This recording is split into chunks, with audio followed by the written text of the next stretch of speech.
Shri T.K.S. Elangovan. Not from lecture. Please, honorable members, allow them to speak, don't disturb. Thank you, Mr. Chairman, for permitting me to speak on this very important subject. Sir, we come from a state where Tandai Periyar, E.B. Ramasamy, self-respect movement had a great impact. The impact was such that in the whole of India, there is only one state, that is Tamilnadu, where people do not attach their caste names along with their names. That is the only state in the whole of India where people do not attach their caste names. We are against caste differences. We do not want caste. But how to abolish caste? By empowering them. How to abolish caste? By empowering them. I can quote one classic example in Tamil Nadu. There was a particular community of people, particular caste of people who were called the denotified class. Honorable members, please. They were even made to Kindly allow him go to the speak, police don't disturb stations him. and sign daily. Those people, they are not scheduled tribes. They are from backward classes. One great leader of Tamil Nadu, Pasumpon Muthuramalingam Thevar, who was also a member of this house twice, fought for their rights, and those people were identified, targeted, they were given education, and they were rehabilitated. So only because we could identify as to which caste they belong, the government could rehabilitate them. So it is not that there are certain communities, sir. The figures say that India's literacy rate is 64%. What about the remaining 36%? Do they belong to, are they spread over in all communities? No. There are certain communities which are isolated from the mainstream. We should identify them. They believe that they are backward classes. They are the people who have to serve the upper caste because of Manu Dharma. They believe that Chadurvanyam Maya Srishtam. Chadurvanyam is the creation of God. So when God said something, that we should follow. Those people, they are still not uplifted. They have to be identified. They have to be targeted. How will you identify them?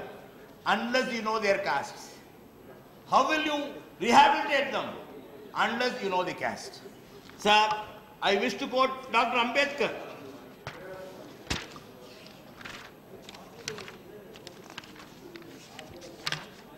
Dr. Baba Saheb Ambedkar, in his classic work, Who Were the Shudras, had stated that if people have no idea of the magnitude of the problem of the Shudras, it is because they have not cared to know what the population of Shudras is.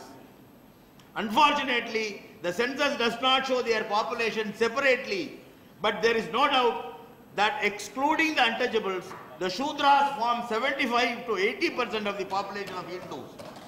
This has to be taken note of. Ambedkar is a great social reformer. He has to be considered very seriously. Only then India will have a casteless society in the future. Caste cannot be abolished by law. You should empower the people. You should empower the downtrodden people so that you can abolish caste. So, to empower them, you should identify them. And hence, caste-based enumeration is necessary. Sir, the backward classes commissions formed. 3 commissions were formed. None of the commissions could give a proper figure because there is no census based on caste. I would like to quote the Havanur Commission report 1975. The government cannot hide behind the provisions of the Constitution. They cannot say that the Article 15, 16 and 29(2) of the Constitution prohibits them from having a caste-based census. I can quote Havanur Commission. Sir, quote, we have got to examine the correctness or the bona fides of such an assertion. It is to be noted that Articles 15, 16 and 29 (2) prohibit the state from making discrimination against any citizen on grounds not only of caste, but also religion, race, sex, place of birth, descent, residence, and language. Have the religions, castes, races, languages, etc. ceased to exist because of prohibition of discrimination? No. One fails to understand the logic of the contention that the abolition of caste particulars in census was right when other particulars relating to religion, race, sex, place of birth, descent, and language are enumerated in the census.